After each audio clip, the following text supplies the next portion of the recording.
Are whores and horse homophones?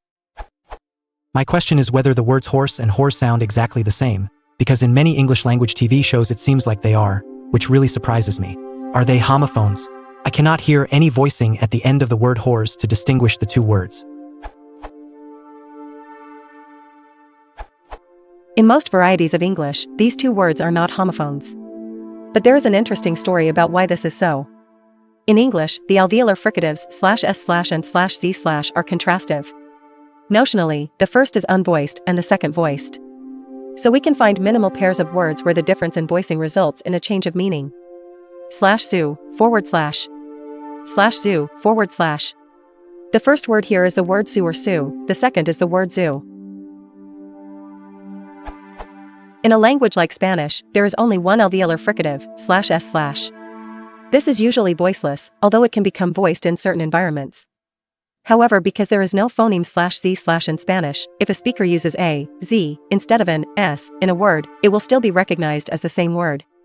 So, for example, English speakers of Spanish may well use a, z, in all sorts of words where a Spanish speaker would use an s, but it will always be recognized as the Spanish phoneme /s/. In other words, a Spanish speaker will always map both an s and a, z, sound onto the Spanish phoneme /s/. Because of this lack of contrast in Spanish, it is often difficult for Spanish speakers to differentiate between /s/ and /z/ when listening to English. Now, many English speakers will tell you that the sound at the end of the word whores is voiced. In actual fact, if it is not followed by a word beginning with a voiced sound, then the /z/ at the end of the word whores will be at least partially, and quite probably completely devoiced. We would show this in a narrow transcription by putting a little circle as a diacritic under the z. Ho, z. British English transcription. A native English speaker will swear blind. I predict at least 10 comments under this post saying exactly this, that they can hear the voicing in the sound at the end of the word whores when spoken naturally. However, if you cut that devoiced /z/ off the end of the word and play it back to them without the rest of the word, they will confidently tell you that it's in /s/. Here is what is really happening when a native speaker hears the word whores, and why they can differentiate it from the word horse. Unvoiced consonants have an effect on preceding vowels, whereby they cause them to become much shorter. This effect is known as prefortis clipping. If you say the word bead and then the word beat, you should be able to hear that the vowel in the word beat is much shorter than the vowel in the word bead. Try it at home. It is the unclipped, and therefore relatively long vowel in the word bead that tells your language brain that the phoneme at the end is a voiced /d/ and not an unvoiced /t/. Your brain will trick you into thinking that the sound at the end of the word beat is voiced, but this is just because of the length of the vowel. So, if a Spanish speaker listening to the word whores and horse puts all their concentration into listening to whether they can hear any voicing in the fricative at the ends of these words, they will not be able to detect any. However, if they concentrate on the contrasting lengths of the vowels, they will notice that the vowel in horse is much shorter than the vowel in whores. This is actually what leads English speakers to hear the difference between the two words. The story above is true for both Standard British and American English. Both words will have an / or / of course in most varieties of American English. However, there may well be varieties of English which use different vowels in each of these two items.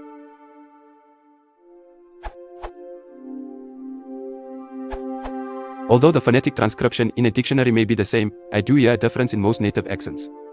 Start, I'd say the H in horse is a bit stronger than the WH. Middle, I'd say the O in horse is more of an OE and shorter than in O. You would probably hear more difference in some accents than others, though. My 2 cents. Edit. This comment by tries to explain it far better, in a more technical way. The voice /z/ of the WH word triggers a longer /o/ vowel via regressive assimilation, which triggers more pronounced rounding of that /o/, which in turn triggers greater rounding of the initial consonant than occurs in the H word, again via regressive assimilation.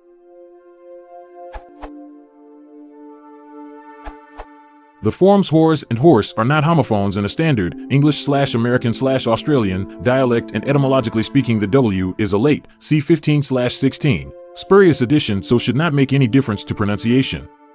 However, children learning a rare and archaic word from books/reading may pronounce as wars or transfer stronger rounding from the functional WH*, pronoun/adjective interrogative/relative words, especially which originally have a HW* or earlier KW* or CHU* type origin. CEG idiomonline.com under whore and WH dash. The big difference is the longer long O in whore versus the shorter long O in horse. While in both cases the O is long, it is shorter before S, or an unvoiced stop, and longer still due to the pre-vocalized plural /s/ or ZS. Say horses aloud and you should hear your voicing pulse on and off again like SZS. Thus the second subtler difference is the pre-voiced plural morph /s/ equals Z or ZS, and whores, bleeding but diminishing voicing, versus /s's/ equals S's or SZS, in horses. As Trist points out in a comment on another post, the lengthening of the vowel tends to allow stronger rounding and thus licenses the lead W or whore, backward assimilation. Similarly, the vowel is more open/lower, bottom lip and jaw drop more. I see these phenomena as deriving from more time to pronounce the word, including more time to produce the rounding and height features of the vowel, starting during the preceding consonant. The plural morpheme takes on the unvoiced form, S, only after an unvoiced consonant, including when doubled as an extra syllable in horses where there is actually no vowel corresponding to the E. The S in both horse and horses is unvoiced, so S, not Z.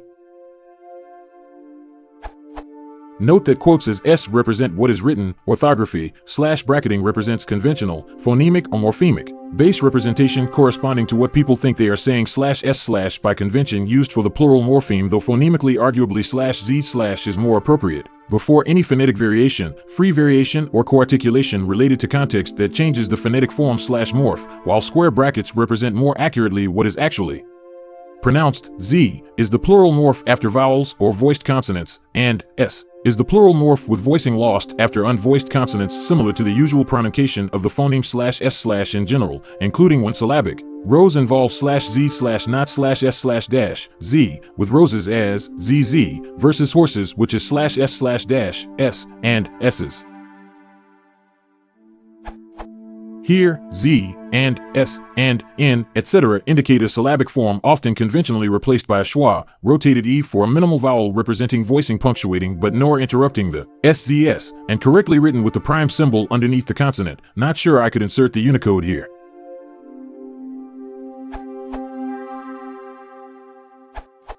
In addition to the excellent points made above, one interesting example of how pronunciation shifts over time is that ho and dawa were homophones in Shakespeare's day, which cast a rather different light on this passage from As You Like It.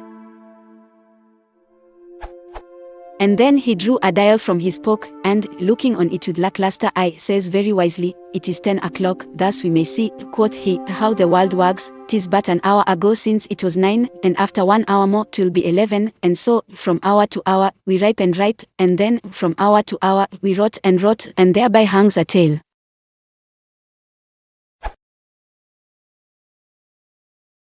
If you want to support the channel, please consider liking and subscribing.